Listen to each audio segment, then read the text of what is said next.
Hey dolls, welcome back to your Royal BFF, the People's Duchess. Happy Monday. Hopefully you guys are resting, decompressing, and relaxing this evening or afternoon or morning, wherever you are. If you're in Australia right now, and probably really excited now that the Duke and Duchess of Sussex have landed. I have been following Zandy Sussex's Instagram feed, or should I say Senior Lieutenant Zandy Sussex's Instagram feed very closely.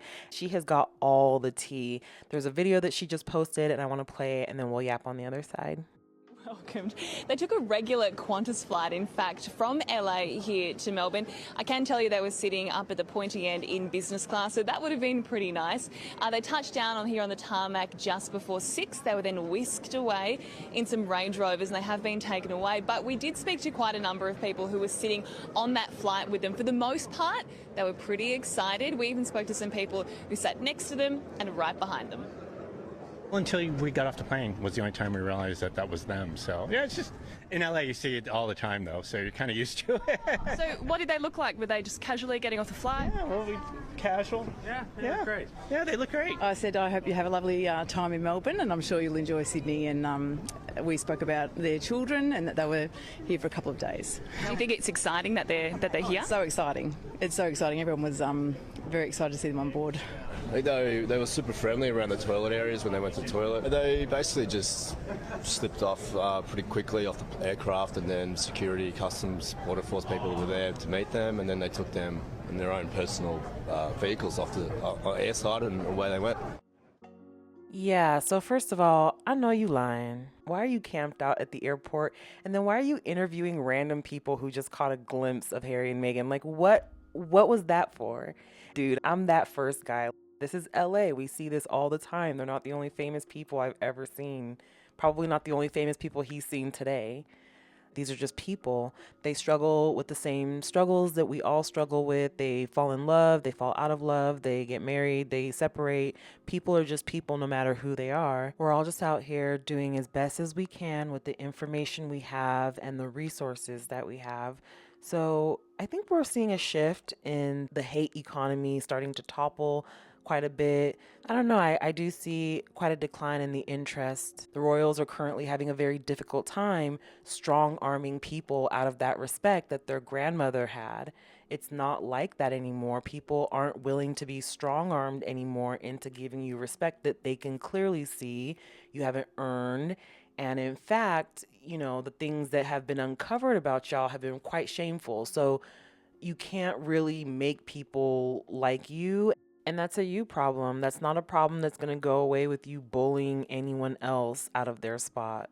Like, no matter who is cleared from your path, people are not going to just hand over that respect anymore. I spoke about this at length in this video. If you haven't already watched it, this would be a wonderful time to pause and go back and watch it, because it does explain the rant that I go on in a little bit, but also adds a little bit of context. I don't know where this newscaster lies. I don't know where this news station lies as far as their coverage of the Sussexes, but I just find it odd that there was a press pack there. Like, this is Australia, Murdoch country. Like, why is there a press pack? Y'all have spent the latter part of a decade telling us that there's no need because people aren't interested. Anywho, the official press statement says the Duke and Duchess of Sussex landed in Melbourne on April 14th local time for their first visit to Australia in more than 7 years. They arrived business class on Qantas Airlines, surprising some of their fellow flyers on the flight from Los Angeles to Melbourne. And then that's where you saw the interviews. And then the end here, it says that Meghan and Harry also opted out of an arrival photo op. So apparently there was this bank of press reporters and news agencies who wanted that arrival photo op. The Sussexes opted out, instead going to a nearby convoy and avoiding the press bank altogether. My question is, why would they do that? Why would they have an arrival photo op? They're not tourists. They're there to do business. And again, if you watch the irrelevant wear video, you will know where all this is stemming from. I even saw one reporter, quote unquote reporter, I'm using that term very loosely here, but one royal commentator say that she was going on tour with the Sussexes. Why would you say Why would you say that? Like, the way that these people delude themselves is just insane to me. Like, you are definitely not going on tour with the Sussexes. And the fact that you're giddy about it, the fact that you're making up scenarios in your head where you were invited, speaks way louder.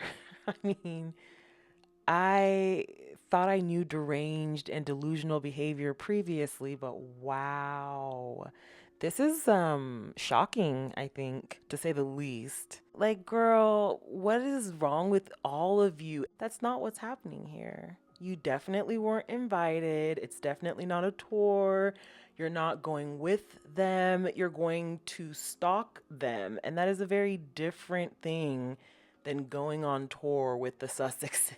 Like, what is wrong with you people? Anyways, that's neither here nor there, okay? The great news is that the Sussexes have landed safely and comfortably in Australia. Their itinerary is jam-packed. They're fresh off that beautiful Netflix Beef Season 2 Tastemakers event, looking great with the CEO and First Lady of Netflix, Nicole Avant, and Ted Sarandos. So this was just like back to back. Doesn't seem like they got any sleep in, and then they were already packed and going to Australia. So far, they've hit the ground running. Day one, we've already gotten a bit of their itinerary here. We see them at the Royal Children's Hospital greeting the patients and their parents. I was taken by surprise by the magnitude of the people there. The crowds. Thought this might be a little bit more low key, but I'm glad that we're getting these wonderful images, a spotlight on the Royal Children's Hospital. There'll surely be notes on the R12 website as to how to get involved with this children's hospital. Day one, they did not waste any time. This sets the stage for what we can expect. I do think this will be a public 4-day event. I do think we're going to see a lot more of this. The fashion is already fashioning. We love to see it. I can't wait to see what the rest of her wardrobe will bring. She will also visit a women's shelter and an evening veteran art event today. Tomorrow, Wednesday, April 15th, Harry will visit Movember in Melbourne and the last post ceremony at the Australian War Memorial in Canberra.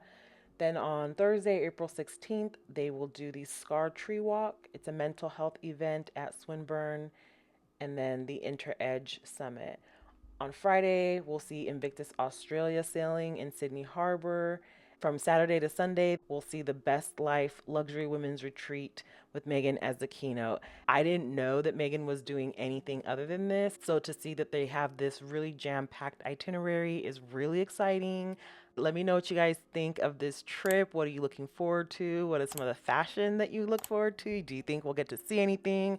Let me know in the comments. Like, share, and subscribe. Hype the video. Buy me a coffee. All the things. Thank you for watching, guys. Have a wonderful rest of your Monday. Please be kind to yourselves. And until next time, bye for now.